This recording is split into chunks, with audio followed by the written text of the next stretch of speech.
নমস্কাৰ মই আপ্ৰিল ৰহমানৰ স্বাগতম জনাইছো এই ইউটিউব চেনেললৈ সাৰি পঢ়িম ক্লাস 9 ৰ মেথছৰ গণিতৰ যেটো অধ্যায় 10 আছে বৃত্ত তাৰে যে আমি অনুশীলনী 10.12 সম্পূৰ্ণ সমাধান কৰিম সো এইটো অনুশীলনীৰ পৰা তোমালোকৰ কাৰণে এমসিকিউ আহিব যি নতুন নিয়ম আছে সেবাৰ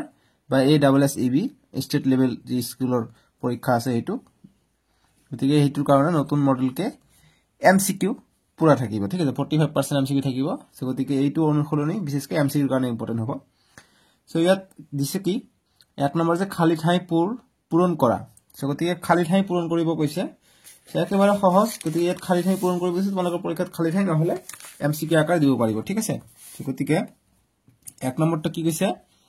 যে বৃত্তৰ কেন্দ্ৰ বৃত্তটোৰ ড্যাশত অৱস্থিত গতিকে বৃত্তৰ কেন্দ্ৰটো ক'ত থাকে গতিকে আমি যদি বৃত্ত আকো এটা বৃত্তটোৰ কেন্দ্ৰ সদায় কি ভিতৰত থাকে সো গতিকে ক'ত থাকিব বহিভাগত নে অন্তভাগত গতিকে অন্তভাগত থাকিব গতিকে বৃত্তৰ কেন্দ্ৰটো বৃত্তটোৰ অন্তভাগত থাকে ঠিক আছে গতিকে ইয়াত হ'ব অন্তভাগত ইয়াত লিখিবা অন্তভাগত অৱস্থিত ঠিক আছে তাৰপিছত দুই নম্বৰ কৈছে যে এটা বৃত্তৰ কেন্দ্ৰৰ পৰা এটা বিন্দুৰ দূৰত্ব ইয়াৰ ব্যাসাৰ্ধতকৈ বেছি হলে ই বৃত্তটোৰ ড্যাশত অৱস্থিত বহিভাগত নে অন্তভাগত কোশ্চেনটো কি কৈছে ভালকে বুঝা যে এটা বৃত্তৰ কেন্দ্ৰৰ পৰা গতিকে এটা বৃত্ত আমি আকো কেন্দ্ৰৰ পৰা আমি লৈছো কেন্দ্ৰ এটা বিন্দুৰ ইয়াৰ দূৰত্ব ব্যাসাৰ্ধতকৈ বেছি হলে গতিকে ব্যাসাৰ্ধ হলে ইয়ালৈকে যদি লগ লাগি থাকে তাহলে ব্যাসাৰ্ধতকৈ বেছি অৰ্থাৎ ইয়াতকৈ যদি বেছি হয় তাহলে আৰু আগবাঢ়ি যাব বেছি হলে ই বৃত্তটোৰ কি হত থাকিব বাহিৰ অংশত থাকিব গতিকে যদি ব্যাসাৰ্ধতকৈ বেছি থাকে তাহলে বাহিৰত আহি থাকে গতিকে বহি অংশত থাকে গতিকে বহিভাগ आंसर হ'ব যে বহিভাগত অৱস্থিত ঠিক আছে ইয়াত বহিভাগ বুলি লিখিবা তাৰপিছত 3 নম্বৰ যে এটা বৃত্তৰ বৃহত্তম জেডাল বৃত্তটোৰ ড্যাশ গতিকে এটা বৃত্তৰ বৃহত্তম জেডাল গতিকে এটো এটা কেন্দ্ৰ এটো বৃত্ত এনেকৈ যদি আমি আকো এটো হৈছে জিয়া এনেকৈ যদি এটা থাকে এটো হৈছে ব্যাসাৰ্ধ ঠিক আছে আৰু বৃত্ত এটা আমি যিমানে ওপৰলৈকে আহো কেন্দ্ৰৰ ওচৰলৈ আমি চাপি আহো জেটোৰ দৈৰ্ঘ্য বাঢ়ি যায় ঠিক আছে এটো এটা এমসিকিউ কোশ্চেন সো যেতিয়া এই কিৰে পাৰ হৈ যায় মূল বিন্দুৰে পাৰ হৈ যায় বা কেন্দ্ৰৰে পাৰ হৈ যায় তেতিয়া ডাঙৰ এটো এটা জে হৈ যায় আৰু জেটোকে ব্যাস বুলি কয় ঠিক আছে গতিকে বৃত্ত আটকৈ ডাঙৰ জেটো হৈছে ব্যাসটো এটো হৈছে গতি ব্যাস অসংখ্য থাকিব যিমানখিনি থাকিব হিমানখিনি যাব গতিকে এনেকৈ থাকিব পাৰে ঠিক আছে গতিকে আমাক কোশ্চেনটো কৈছে যে এটা বৃত্তৰ বৃহত্তম জেডাল বৃত্তটোৰ ড্যাশ গতিকে বৃহত্তম জেডাল হৈছে এটো জে এটো কি বৃত্তটোৰ ব্যাস গতিকে ইয়াত লিখিম বৃত্তটোৰ ব্যাস ঠিক আছে ব্যাস এতিয়া আমাক কি কৈছে যে এটা চাপ কৈছে অৰ্থাৎ যি আমি জ্যামিতি ব্যৱহাৰ কৰি আমি চাপ আকো হি চাপ কথা কৈছে যে আমি জ্যামিতি ব্যৱহাৰ কৰি এনেকা আমি আকো নহয় এটো এনেকৈ যদি থাকে আমি এনেকৈ যে আমি আকো এটো এটা চাপ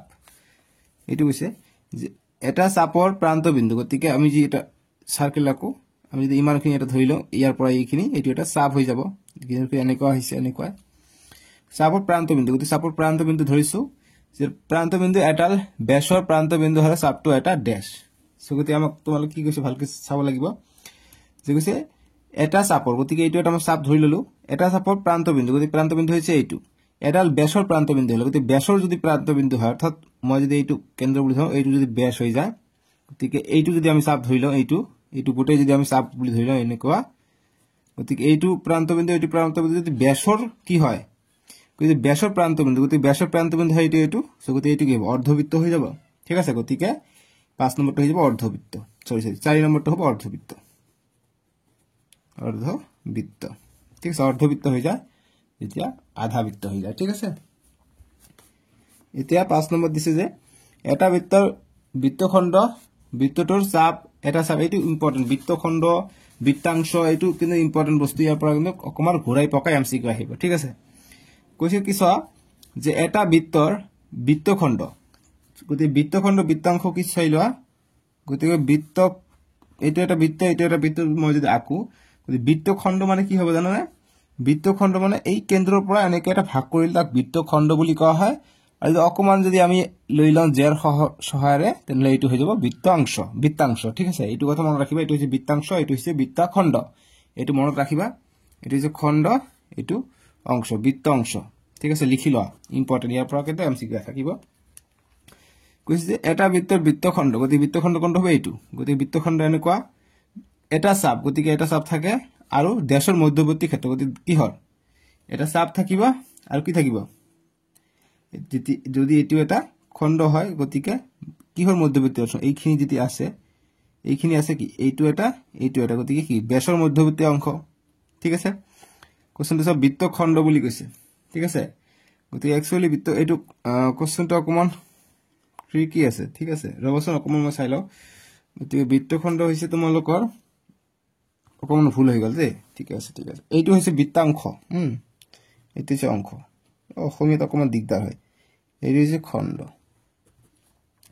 যি কেন্দ্ৰৰ পৰা অকমান জেডালে এনেকে ভাগ কৰে তাক খণ্ড বুলি কয় ঠিক আছে আৰু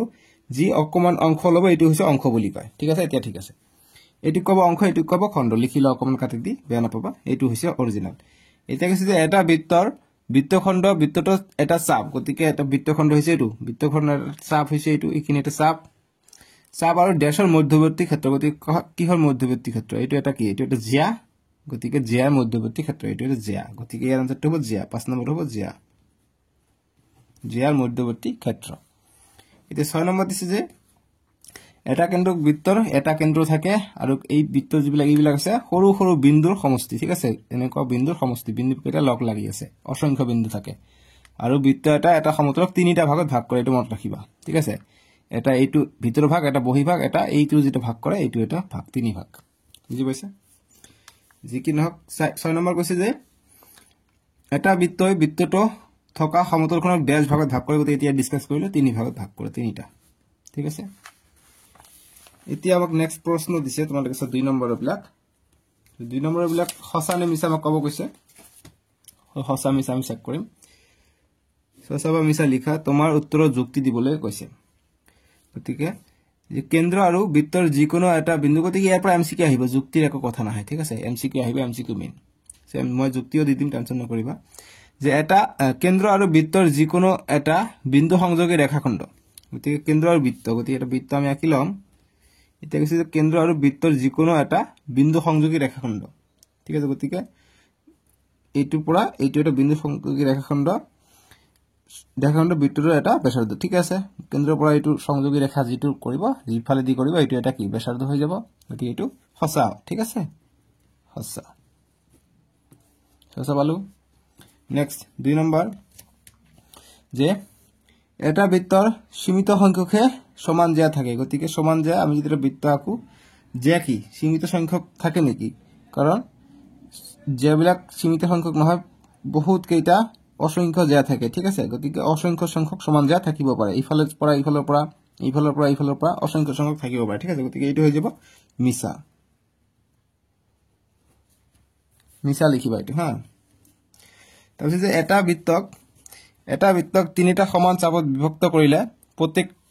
প্ৰত্যেকই এটা অধিচাপ হ'ব যে কৈছে এটা বৃত্তক তিনিটা সমান চাপত বিভক্ত কৰিলে গতিকে এটা বৃত্তক আমি তিনিটা সমান চাপত বিভক্ত কৰিলে এনেকৈ আমি তিনিটা ভাগত ভাগ কৰিলো প্ৰত্যেকই এটা অধিচাপ হ'ব গতিকে অধিচাপ কি উপচাপ কি তোমালোকে জানিব লাগিব উপচাপ কেনেকুৱা কথা মই কৈ দিওঁ ইয়াত যদি আমি বৃত্ত এটা এনেকৈ যদি ভাগ কৰিলো এই যেটো সৰু থাকিব এটো গৌণ চাপ বুলি কোৱা হয় আৰু ডাঙৰটো কয় মুখ্য চাপ বুলি কোৱা হয় ঠিক আছে আৰু লগতে যি এই সৰুটো আছে সৰুটোৰ নাম হৈছে বৃত্তকলা বুলি কোৱা হয় বৃত্তকলা আৰু এইটো কি হয় অধিচাপ বুলি কোৱা হয় মুখ্য বৃত্ত বুলি কোৱা হয় ঠিক আছে গতিকে এইটো হৈছে অধিচাপ আৰু এই সৰুটো কোৱা হয় উপচাপ বুলি কোৱা হয় উপচাপ গতিকে সৰুটো হৈছে উপচাপ আৰু ডাঙৰটো হৈছে অধিচাপ মনত থাকিব ঠিক আছে সেইখিনি হৈছে কনসেপ্ট এতিয়া আমাক কৈছে যে এটা বৃত্তক তিনিটা সমান চাপত বিভক্ত কৰিলে প্ৰত্যেকই এটা অধিচাপ হ'ব গতিকে অধিচাপ নহব কিয়নো অধিচাপ হলে এইটুতকৈ এইটো গোটেইখিনি ডাঙৰ হ'ব লাগিব দুটা ভাগত ভাগ কৰিলে হয়তো হলে হয় কিন্তু তিনিটা ভাগত ভাগ কৰিলে সব কি সমানে আছে গতিকে এটাতকৈ আনটো ডাঙৰ হ'ব লাগিব তেতিয়া হলেহে অধিচাপ হ'ব ঠিক আছে গতিকে এইটো হ'ব মিছা হ'ব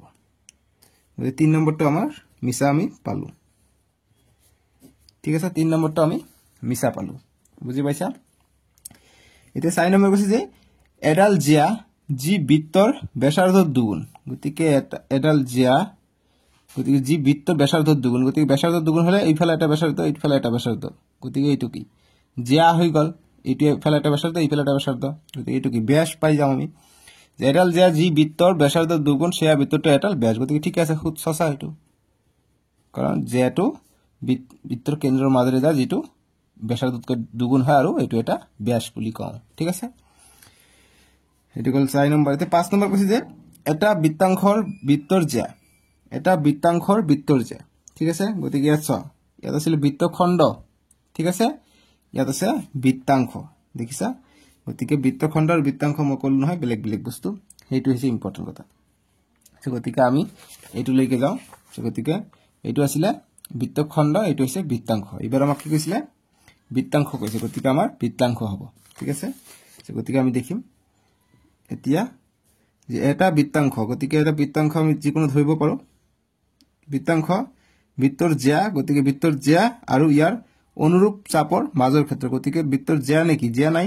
গতিকে এইটো চাপ আৰু ইয়াৰ ব্যাসাৰ্ধৰ মাজৰ ক্ষেত্ৰক আমি কি বুলি কম বৃত্তাংশ বুলি কম কিন্তু ইয়াত জ্যা কথা নাই জ্যা কথা আহিলে বৃত্তখণ্ড যদি থাকিলে হয় তেনেহলে জ্যা থাকিলে হয় কিন্তু বৃত্তাংশ কৈছে গতিকে ইয়াত জ্যা নাই ইয়াত ব্যাসাৰ্ধ থাকে গতিকে ইয়াত কথাটো হ'ব লাগিছিল যে এটা বৃত্তাংশ দুটা ব্যাসাৰ্ধ আৰু অনুৰূপ চাপৰ মাজৰ ক্ষেত্ৰ হলে ঠিকে আছিল কিন্তু জ্যাৰ কথা উল্লেখ আছে জ্যা অকল বৃত্তখণ্ডতে জ্যা থাকে বৃত্তাংশত জ্যা নাথাকে এইটো কথা মনত ৰাখিবা এইটো ভুল হৈ যাব এইটো হৈ যাব মিছা ঠিক আছে এইটো ইম্পৰ্টেন্ট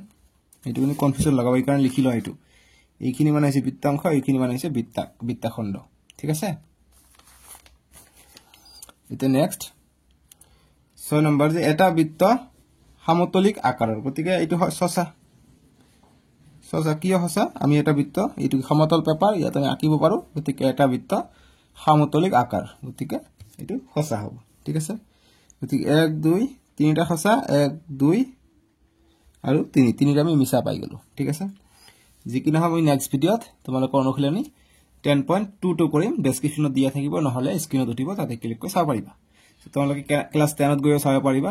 ইতিমধ্যে মই 6টা সাবজেক্ট দি দিছো তোমালোকে চাই লবা মোৰ চেনেলত ভিজিট কৰি প্লেলিষ্ট বনাৱা আছে আৰু ভিডিওটো লাইক কৰিবা চেনেলটো সাবস্ক্ৰাইব কৰিবা দেই আজিলৈকে আহো বাই বাই টেক কেয়াৰ